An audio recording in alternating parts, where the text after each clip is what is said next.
Hello there, fellow cultists. This is DM Nell, and I'm back with another Shadow Talk. This is episode number 158, and today I'm going to be talking about the complexity of Shadow the Weird Wizard. But as always, before we get into that, let's talk about the new stuff that you can expect from Schwab Entertainment. And I forget what I covered last time, so I'll just cover whatever is on the main page here, of the Schwab Entertainment website. And in case you guys haven't ever gone out to the Schwab Entertainment website, um, there's a lot of resources here. This is a pretty useful website, not only to see what the latest products are, but also just to, you know, peruse the various ways that you can interact with the game. So all these what look like books up here. These are the different categories. And so you see, yeah, Shadow the Weird Wizard, Shadow the Demon Lord, Godless, Shadow the Demon Lord source books, adventures, poison pages, and so on. So, if you're bored and you want to, kill a couple minutes, then this is a decent site to go to and just kind of immerse yourself. Okay, so enough of that. Let's see. The main thing that has been released recently is the Glory to the High One supplement. I still haven't finished reading that. I've started it a couple of times, but I just haven't finished it yet. So once I do, I will come back and do a video about it. Then we have this adventure, The Seventh Son, and let's see what that's about. Barryton's Dark Secret. Barryton, a town plagued by strange occurrences, is in dire need of help. Mysterious disappearances, eerie voices, and desecrated graves have left the townfolk terrified. Their latest loss, young Cadmus, has pushed them to the edge. A group of adventurers arrives just in time to confront the unknown evil that has befallen this peaceful community. So this is an expert adventure, expert quest for Shadow the Weird Wizard. And then we have another one here called Not Today Death. It's also an expert tier adventure. A heist in high society, a dangerous game in Eastport. Robberies, assaults, and other crimes occur with unfortunate regularity in Eastport, but rarely do such happen. Uh, but rarely do such happenings reach above the pirate rabble to touch the city's elite. When Clytemnessus, okay, Gover Bandy, discovers he has been robbed, he turns to the best to find and return his stolen property. In Not Today Death, the characters scour Eastport for missing treasures. The rewards for success can set them up to live in comfort for years. Failure could mean the end of Eastport itself. So this sounds interesting. I think this might be the first quest that's been released for Shadow the Weird Wizard that is actually set in a town that's on the map. I could be wrong about that, but I don't recall any of the other quests actually being set in a named location um, on the map. So let's take a look at the Borderlands map here, and I've got my own additions over here, but Eastport is way the hell over here, and so this particular adventure is way on the eastern side of the Borderlands, which is an interesting place to have an adventure. But anyway, yeah, there we go. So that's probably going to go a long ways to flesh out some of the lore of the Borderlands, which I think is lacking right now. I think I may have mentioned that in one of my previous videos, but right now the Borderlands just seems kind of bland because there's not a whole lot of lore associated with any particular area or just the Borderlands in general. So the more that we can flesh out what's going on, the better. Also, I mentioned in a previous video that it's good that it's bland because then we can make it our own, right? We can incorporate our own lore. We can incorporate our own interesting sites into the Borderlands and just kind of develop it naturally through the course of a campaign or multiple campaigns. Um, but it's also good to get some official lore, if there is any official lore, for some of the named locations. Like, for example, Four Towers begs for its own supplement. I believe we're going to be getting one, if I remember correctly. But, it's just too interesting a place. Also, Asylum is too interesting a place, potentially, for us not to have more detail around that. Now, could we survive without it? Sure. I would basically just take, the lore around Greyhawk, the city of Greyhawk in the world of Greyhawk, and make that Four Towers. So uh, that's my solution. Then a friend of mine is one of my players who is also DM has mentioned that Asylum is just like Lankmar. So there you go. You can definitely model these places after existing fantasy locations, but it would be nice if we would get some Borderlands specific lore to kind of flesh it out a bit. But at any rate, so let's see, where was I? Not Today, Death, an expert adventure for Weird Wizard. And I think that's about it. There was a When the Wolf Comes PDF cyber sale on Cyber Monday, I believe, but I don't think that's going on anymore. So if you missed out, that's too bad because it was 80% off. All right, so that is it, I believe, as far as the new stuff from Schwalb Entertainment. If I remember correctly, there was going to be just a couple of releases between now and the end of the year from Schwalb Entertainment. I don't know if we've got them all released yet, but it is a holiday, so I would not expect a whole lot more being pumped out before the new year. So anyway, we've got plenty of stuff to digest at this point, so make use of that. And then 2025, I'm sure we'll see a lot more of the Kickstarter fulfillment coming out. All right, so the main topic of today's video is the complexity of Shadow of the Weird Wizard. So first of all, I'm not going to. This isn't going to be a long video. My last couple of videos were over an hour. I'm going to try to keep this one kind of short. So this is something that really hit me um, in my last few sessions of running Shadow the Weird Wizard. My group is now at 4th level, which puts them in the expert tier. They've been in the expert tier for a couple of levels now, and I noticed a pretty significant jump in their power level going from the novice to the expert. More significant, I think, than what I noticed in Shadow of the Demon Lord.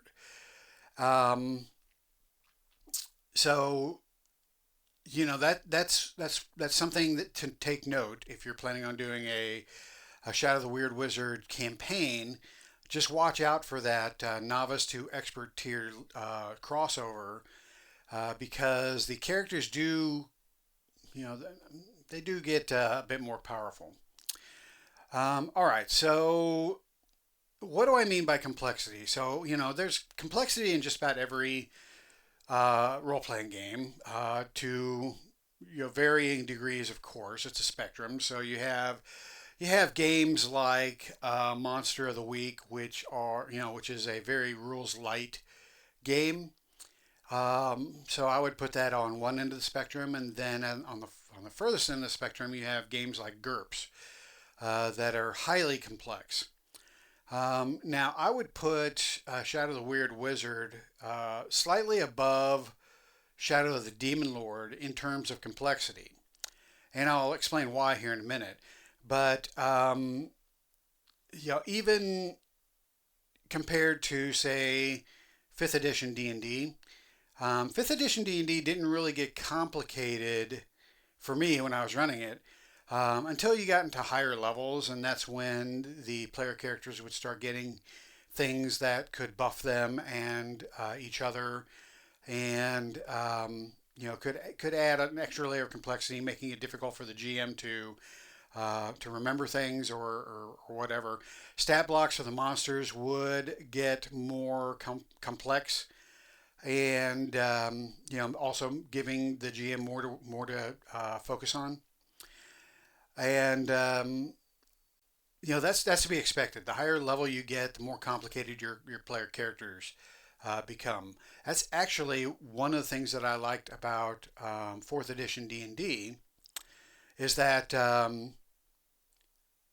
the complexity level was fairly consistent throughout that game. So you really didn't have to know more running a 15th level game than you did running a 5th level game. So, it was designed to be, fairly easy to run. Um, and I think one of the things that fourth edition was trying to address was game balance, and I think it did that to the detriment of the game. But at any rate, um, Shadow the Weird Wizard is a fairly complicated game. Now it's nowhere near as complicated as GURPS, but in gameplay there is some complexity. Now I'm not saying that's a bad thing. A lot of people like complexity. Um, I used to like complexity in my games. I used to like a lot of crunchy bits, a lot of moving parts.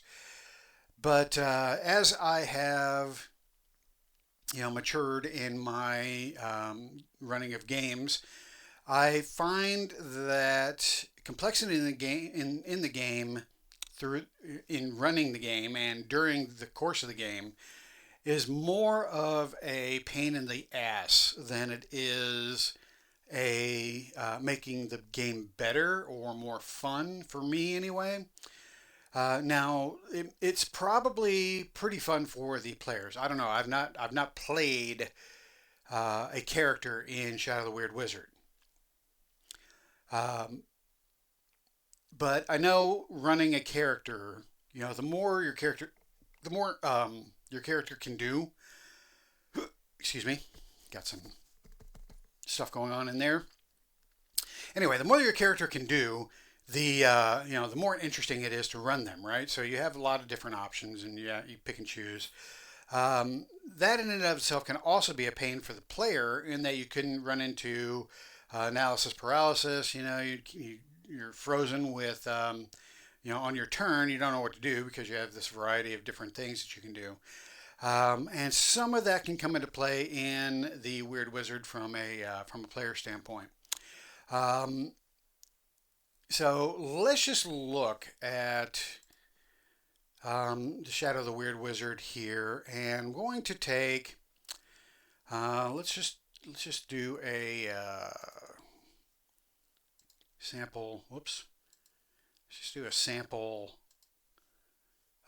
encounter here. Okay. So hold on a second. Okay. So we have.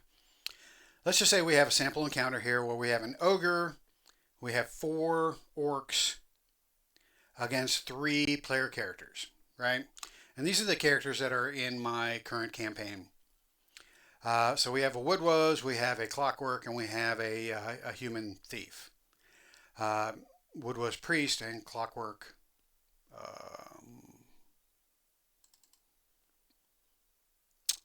Clockwork. Oh, he actually took the clockwork. So it's a clockwork spellfighter at this point. And this is a thief spellfighter, and this is a priest channeler. This is what we got so far. Okay.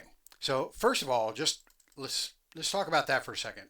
So first of all, we have complexity in that we have two classes essentially that the player characters are running. They're running a priest and they're running a channeler. This particular character. This particular character is running a rogue and a spellfighter, right? So each of those classes come with traits. And you can see, I mean, this character is only 4th level, and as is this one. But you can see that their list of traits and talents are, it's already fairly significant. Look at that. And then if they have spells, you got that much more. And then their attacks, they got a lot of different options here for attacks.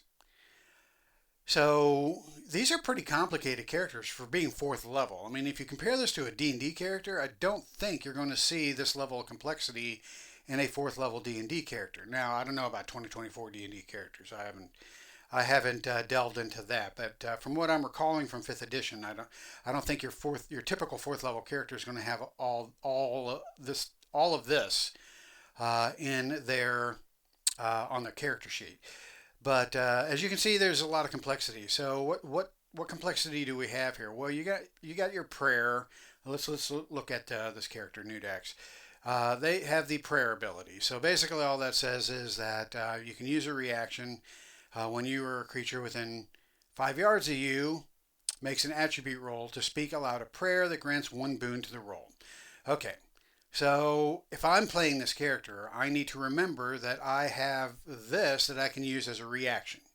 Okay. Then we have a holy symbol. Now the holy symbol has 3 different options.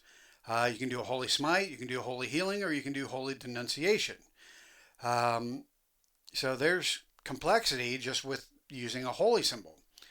Then you got shared recovery. Then we have divine divestiture or investiture, which again provides another 4 bullet points of things that can be done. Then we have Jolt, which is a damage-inducing ability. Camouflage, Vine Whip, which is another attack. Great Reach. Okay, so Great Reach, the Woodwoes increases its reach by 1. So the character would have to remember that they have greater reach with this character. And if they have a weapon that has reach, then they have to remember that adds to that. So Great Reach is a thing that this character's player, they have to remember. Hulking. A Woodwoes makes strength rolls with 1 boon and imposes 1 bane on rolls made against their strength. So that's something that the character, again, has to remember whenever they make a strength roll. There are any strength rolls made by me, the sage, against this character. So they have to remember to tell me, hey, you need to impose a bane on this roll against my strength. Now, luckily, I'm running this in Foundry, and I can automate some of this stuff. But the automation is only as good as me remembering to use the targeting feature. Otherwise, the adding automation to this stuff doesn't really do a whole lot of good. Easy Target is another one that I have to remember. As a sage, I have to remember that the Woodwoes grants 1 boon on rolls against their defense. So every time I attack the Woodwoes, I have to just remember to add a boon because he's got a fat ass, right?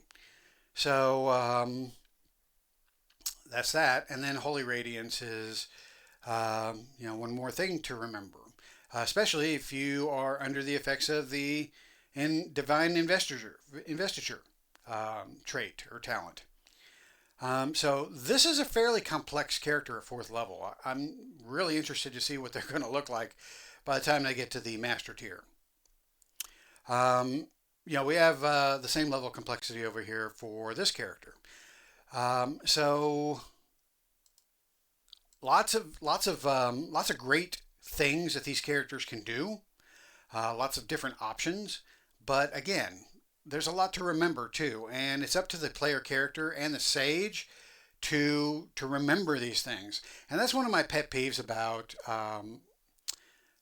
role-playing games is when the game makes the guy running the game or the gal running the game have to remember things. Because there's enough for me to remember just running the bad guys, just straight from their character sheet, right, or from their stat block. So for me, I mean, this is a fairly easy creature, an ogre. All they have is a cleaver attack. They have two of those, and then they do have a vomit reaction. But I don't always remember the reactions. Um, I especially if I have multiple characters or multiple creatures to run, um, it's very easy for me to just run up, do my attack, and forget that the ogre has this vomit reaction. So, when one of the characters hits the ogre can vomit as a reaction on that character. It's up to me to remember that. And if I don't remember, then it kind of cheats the ogre of a cool ability, and it makes him less of a difficult challenge for the encounter. And then we have just your standard orcs. Not much to them.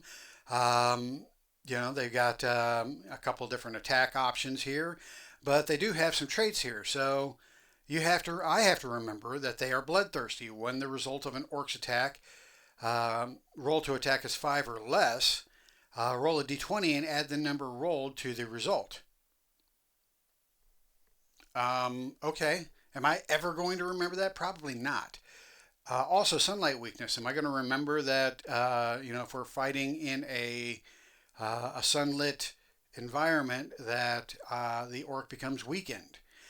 Okay, and that brings us to another point. There are afflictions in this game, which there were for Shadow of the Demon Lord. But afflictions are playing a fairly significant role in this game, especially now that the weapons have traits associated with them. We'll get to that in a minute. So we have to learn, or we have to know that if this encounter happens during daylight, and the orcs are weakened. So what does weakened mean? Okay, well, I don't know off the top of my head. I have to refer to my GM screen, which I do have printed out here. I got my Weird Wizard GM screen, and when a weakened character, when you make strength and agility rolls, or you make strength and agility rolls with 1 bane, and you grant 1 boon on rolls against your strength and agility. Your speed is halved, and you cannot benefit from increases to your speed. So just the weakened condition has several things that you have to remember. So, these start to compound on each other. And, the sage, especially one that's, getting along in years like yours truly, it starts to become a bit difficult to remember these, especially if you are running multiple characters. Now, again, I'm doing my game virtually, and I have the benefit of a virtual tabletop that automates a lot of stuff. So, if they are weakened, all I really have to do before, and I know that this is going to be an encounter that I'll be running, then all I really have to do is add the weakened affliction to the various orcs, and that will automate the effects that I just read. Again, only as useful as the player characters targeting the orc, which my players aren't really great at using the targeting feature, sadly. Okay, so anyway. All right, so let's talk a little bit about weapons. So we know that talents and traits and things like that can add complexity and provide a lot of different options for an attack. But there's now complexity in simply just running up and hitting with a sword, right? It used to be you just run up, you hit with a sword, you do your damage, and that's pretty much it. You might have an ability, class might give you an ability that lets you tack on something to an attack like that, but that would be part of your class feature. Now, weapons themselves have traits, or talents, or no, I guess traits. Um, so let's take a look at the weapon chart here from Shadow of the Weird Wizard book. And as you can see, we got a lot of weapons here. So characters have a lot of weapons to choose from, but each weapon has a list of traits. Some of the traits are pretty straightforward. So thrown fives, it's pretty easy. That is self-explanatory, I should say. You can throw a dagger, up to 5 yards. Okay. Same thing with hammer. It has thrown. Then you have the more complicated traits. So, light and nimble. What does light and nimble mean? Well, you have to go to the next page to see what these next couple of pages over. Where is it? Page 4. Sorry. All right. So a light weapon. When you would add bonus damage to an attack made using this weapon, you add 1 fewer die. Okay, so that you have to remember that if you're using a light weapon. So why would you ever use your bonus die damage on a light weapon? Well, it's extra damage, and I guess if that's the only weapon you have, then you might as well add it. But I would reserve using my bonus damage for a weapon that doesn't penalize you. Okay, nimble. What does nimble mean? Well, nimble, when you attack with this weapon, you can use agility in place of strength to the roll. Okay, well, you have to remember that then when you are running the character. Luckily, I can, that is automated in the virtual tabletop, but if you're playing at the table, this is shit you got to remember. Okay, here's one of my favorites, not favorite, bludgeoning. So a hammer has the bludgeoning trait. So what does bludgeoning do? So bludgeoning means that when you attack with this weapon and get a critical success, the target becomes vulnerable until the end of your next turn. The target becomes vulnerable until the end of your next turn. Okay. So, I'm running an ogre. The player character is running let's say they're running this clockwork. Clockwork comes up and hits the ogre. Let's say he's wielding a hammer. If it's a critical success, now I have to remember, as the sage, that this ogre is vulnerable until the end of the clockwork's next turn. And it's not the end of the round. It's the end of the clockwork's next turn. So that's a lot to remember in and of itself. And that doesn't even mention what does vulnerable do. Well, now I have to go back to my afflictions chart and see what vulnerable does. So vulnerable means that you grant 1 boon to roll on rolls to attack you and on rolls made against your attributes. So I have to remember now that any character attacking me, I have to, say add a boon to that. Really? But that only lasts until the end of the creature that attacked him's next turn.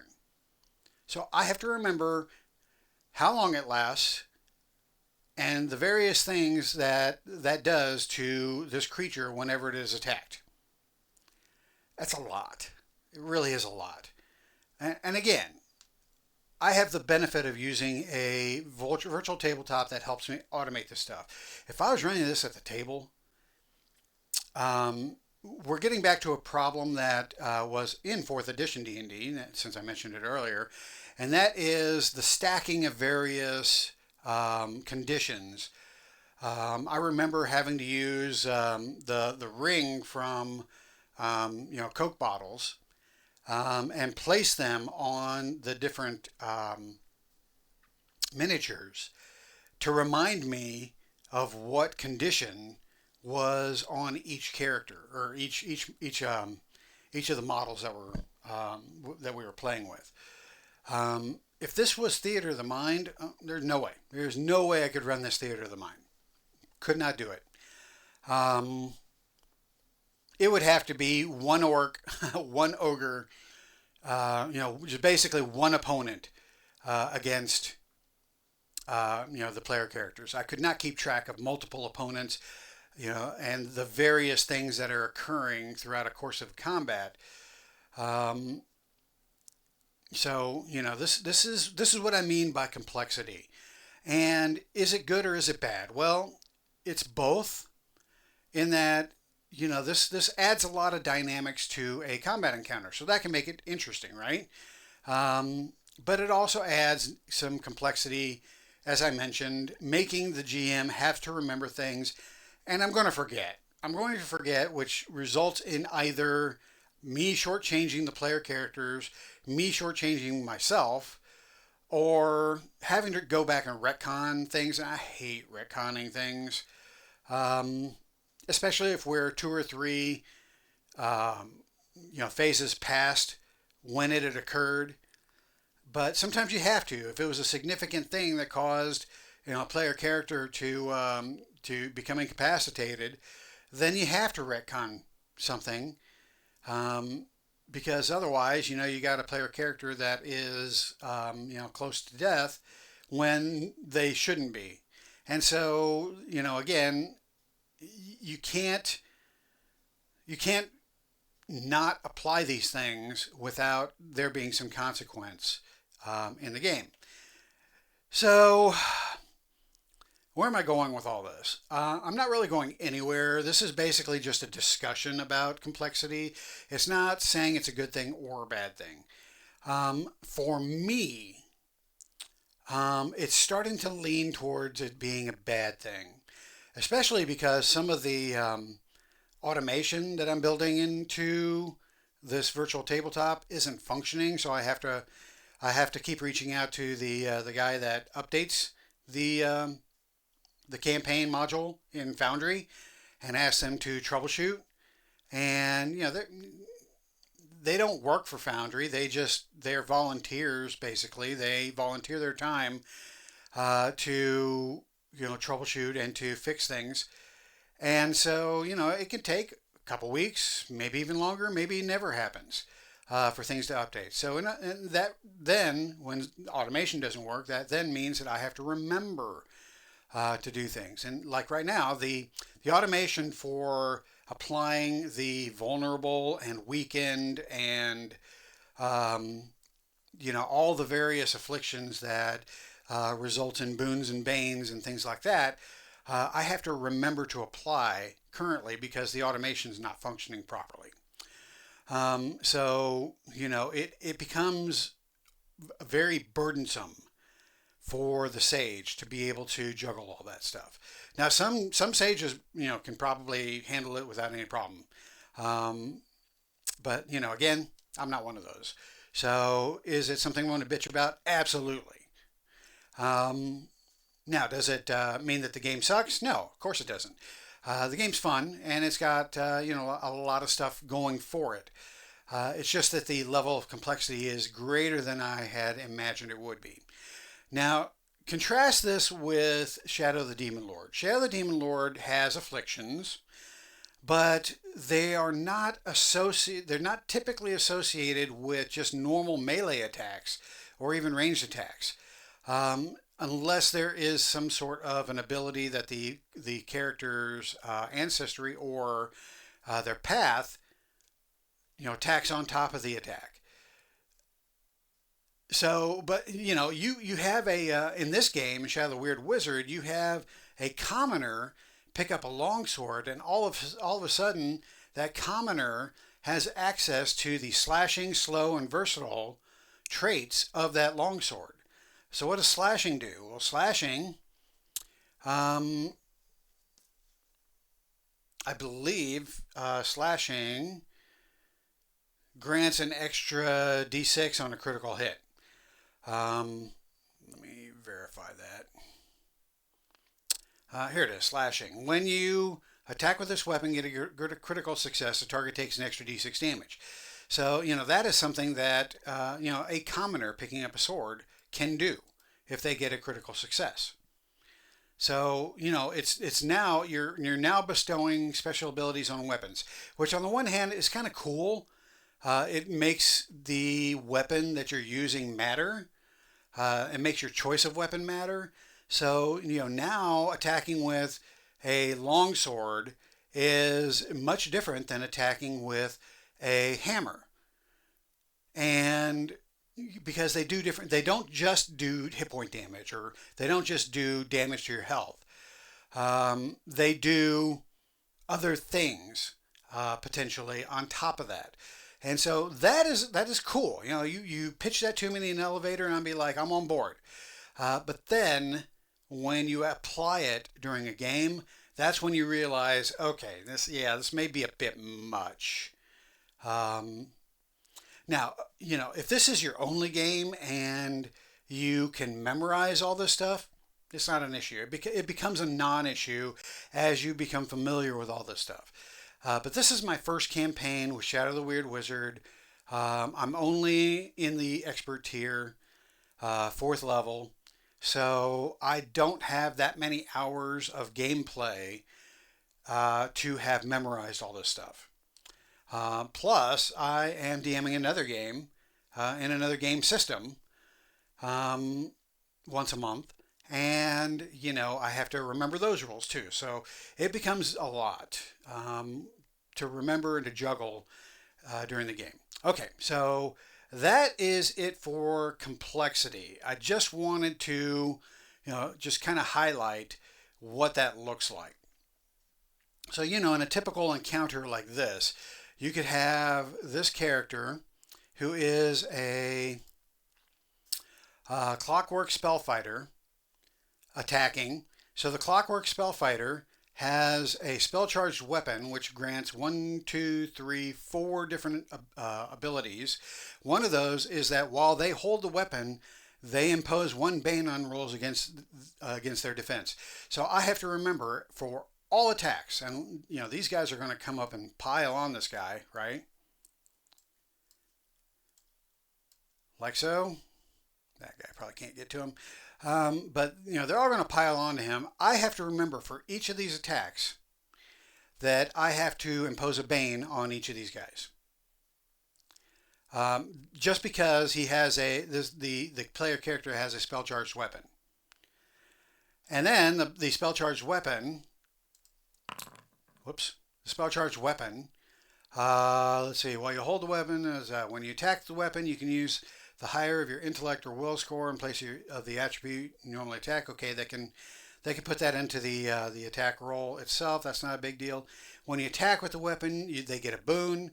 And then when they get a critical success on an attack, they get a boon until the end of their next turn, which is again something they have to remember.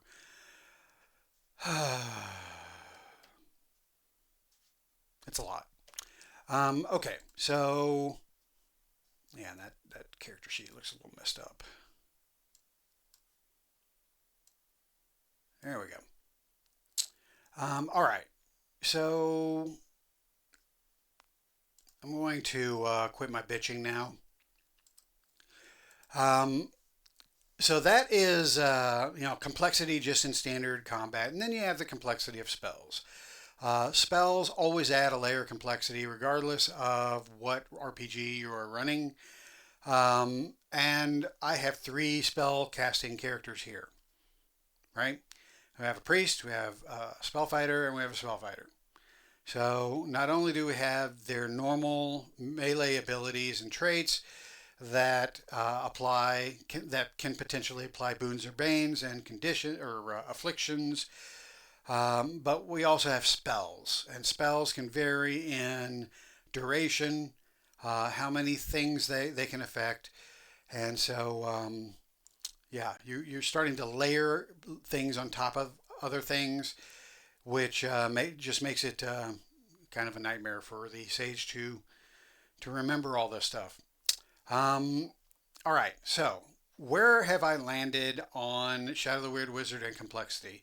Uh, I'm going to say it's a fairly complex game. If you haven't gotten that um, from my bitching yet, then let me just straight out tell you it's a complex game. Um, which means that you're going to have to have some GM chops to do this game some justice. Now, if you've run high level D&D games, then you've got the GM chops. You know, I'm not going to say that you can't run this game um, otherwise, but if you've run high level D&D campaigns, successfully without much difficulty, and then you should be able to run a Shadow of the Weird Wizard campaign as well. You just have to remember that the complexity is built in to the system, which means that you're going to see that complexity earlier in the game than you would in the 2014 5e D&D game. Now, I don't know about Pathfinder. I've never played Pathfinder, so there might be some complexity in that game um, that is equal to this. I have no idea. But I have played 13th Age, not nearly as complex as this game. I played Shadow Dark. That's the other game that I run. Total opposite. The Shadow Dark. Sorry, not Shadow Run. Shadow Dark is a couple of steps above Monster of the Week as far as how easy it is to run. Super easy. Very, very non-complex. Um, then you've got the various D&D clones that probably are similar to 5e.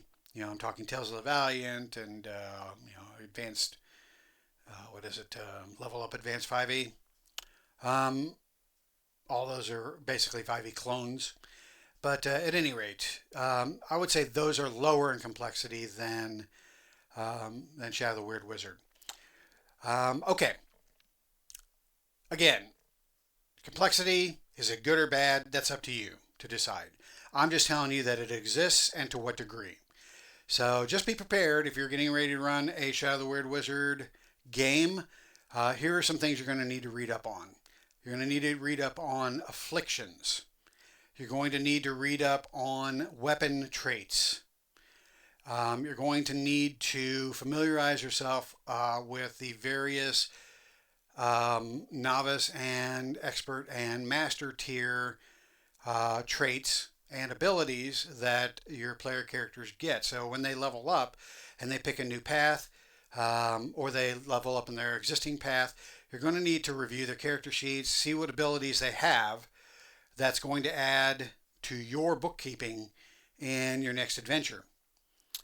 And then spells. You just have to, whenever they pick a spell, you're going to have to read it and understand what impact that's going to have on your adventure.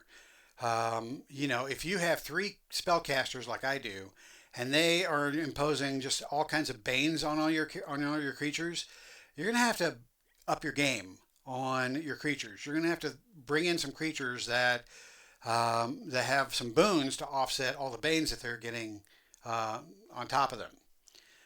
So, if all of the attacks that impose or all the traits that impose these banes are from melee attacks, and you have to bring in some things that do ranged attacks or area effect attacks to challenge your player characters. This is homework that the GM has to do in order to maintain the challenge of any given combat encounter. So the GM, they got a lot to do anyway. This just adds a little bit more homework for them. But, if you're GM like me, lifelong GM, not a forever GM anymore, but, it's still Um, you do it a lot. I do it a lot. So it is, it's something that just accept with the job, right?